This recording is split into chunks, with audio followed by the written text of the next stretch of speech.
Today we're here in Soho to talk to a watch collector.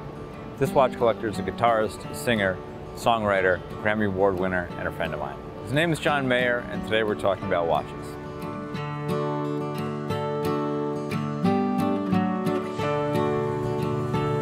John, good to see you. Good to see you too. So first question, what was your first great watch, or how did you get into watches to begin? My first great watch was a Rolex Explorer 2.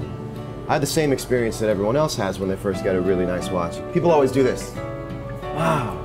And I think it's more than just the weight of the movement in the case and the bracelet. It has some other sort of a thing and you go, wow, you know, and that was sort of the beginning for me.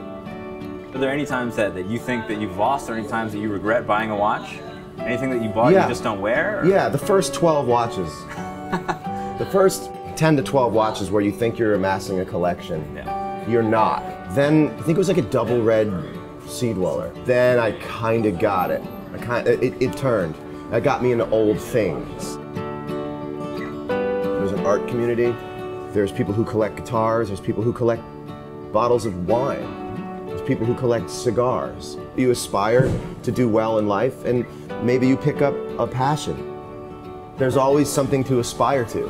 I remember the first time I was at Cellini in New York and I saw a Langenson datograph and it said 45 on the back of it. And I went, no, that's not for me. That's never, nope, could never. And if you're meant to sort of keep investing your time and energy and money into it, then you eventually sort of go, oh God, I did that. Oh God, I did that. I've had people not understand the watch thing. I've had to explain it to them 5 years ago, and now they want me to help them. For sure. Get the first watch. Yeah. It is actually contagious, and it does not have to accompany this sort of rich bitch lifestyle. Exactly. I clean up dog poop wearing a Patek. You can take something from a high style sort of culture and adopt it into your own culture. I think also when you think about what watches were when they came out last century, I mean, these were tools. You know, these were essentially something to like get stuff done. That's right. And if you treat watches that way, then it's no big deal. They were the iPhone 5 for sure of their day. Yeah, you just needed one. It has a chronograph. That's like an app. Yeah, that's useful. It's like your app. Right. Right. A GMT is one of the world's greatest apps. Yeah, for sure. It really is. That's why we love these watches. So what'd you bring with you on tour? I'm only bringing about 2 watches on tour. I'll show you one that I just got. This is the Patek 5164A. Travel time. They call it the travel time. Yeah. It's a great watch and I wear it on stage most of the time. Tiffany dial as well? That is a Tiffany dial.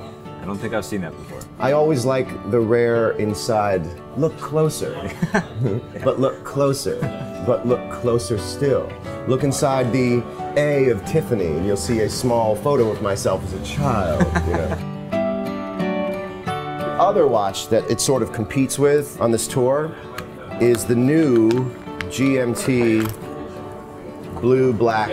The GMT movement is Rolex's, I think, their greatest movement. It's the best contemporary watch that Rolex makes. And I feel like these two together are great contemporary, thoughtful watch collectors' watches that aren't like bringing Fort Knox on the road with you. So you keep these on tour. You bring anything else? Bring anything old? I'll show you the watch that I've worn the most since I hit the road. This watch is 10 years old now. It's the Big Pilot. This is the reference 5002. If you look from like 2002 to 2005 or 6, I'm wearing this watch on stage every single night. If you're landing and the local time is 5 because you landed in LA, you just, done. You're there. That's the fastest time setting I've ever had. Yep. Then you take it off to go to bed, right? And you take it off to go to bed and you put it on the nightstand. And it's a clock. Got a giant clock. You have a clock. If you're a watch lover, sometimes the Blue Book value doesn't matter. This is the original Cousteau diver's watch. I'm attached to it. I put it on every time I go on vacation and I'm in the water, and you just look at that dial and it's really one of the coolest dials I've ever seen. And that just represents liking a watch. Yeah. It doesn't represent saying when I go to dinner everybody's gonna go, ooh, wow, what's that? And that's when you're really having fun as a collector. I think if you can have something like that and say you like it, that would be like being a Ferrari collector and going, I love the Ford Focus. kind of off the beaten path as far as sport Rolex goes. It's a Comex 1680. As the story goes, they never went in the water because they weren't pressure rated to be able to go down as far as their divers were. So these were given to people in the office. Yeah, these are really, really rare watches. They're you really see a lot of rare. like 5514s Yep. and 13s, but you don't see too many No. of these. This is a watch if you wore to dinner, it's invisible to people unless they know what it is. Absolutely. Those are my favorite watches. Along with that Comex, the military sub, there's a 5513 and there's a 5517, and this is the 17. You love this watch, right? I do. I absolutely love that watch. It's It's, one of my favorites. This is like the Grail Submariner. This is like the Mac Daddy Submariner. It's the Mac Daddy Submariner, yeah. It's awesome. For a lot of reasons. Fixed spring bars, Yeah. tritium dial with the T on it, custard hands that match the It's gorgeous. sword hands, and then the fully gradiated bezel. The bezel. Yeah, it's great. And the thing is too, you can still bang it around. Yeah. It's still a rugged watch. Someone else banged it around more than you ever could. Big time. People were crawling through the mud wearing that watch. Yeah. So you can wear it and hit a door jam with it. You're gonna be fine, Yeah. you know? If there's one watch you wanted to buy, and it's affordable in sort of the world of the relative pricing of vintage watches, it's not unique, it's not special, it's just great.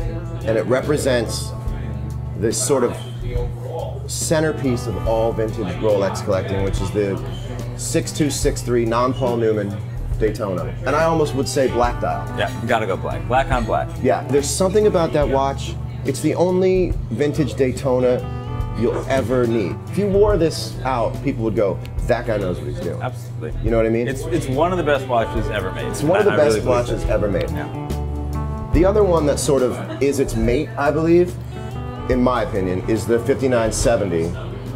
And there's nothing special about either of these watches in that they're not double stamped. This one doesn't have Tiffany on it, neither of them do. There's nothing interesting about the dial outside of what's offered in the catalog.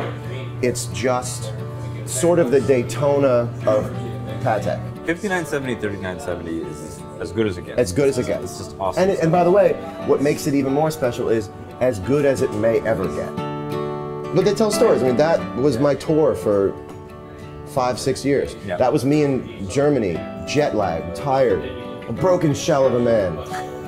Sometimes it just comes down to you and your watch. Yeah. And you go, can I please get a hotel room before the gig to sleep for 3 hours? And they dump you in a hotel room like you're in the Bourne Identity or something. And you just have this in your watch. That's really a bonding thing, you know? This is when I go away on vacations. I have great times. I have margaritas in the pool, staring at this watch, going like, wow, this is cool. It's not materialistic as much as people may think. You have to have these to say you collect. Who knows if it's a tick or if it's, you know, a blessing in some way or another, but people have that tick. I have that tick. I've had it since I was born. People say, well, I have the time right here. It's 1:58, and that's not what it's about. For me, I get into things very deeply when I get into them. I got into the guitar, and I never stopped. Yeah, it's excessive in some way, but there is an excessiveness to ambition as well.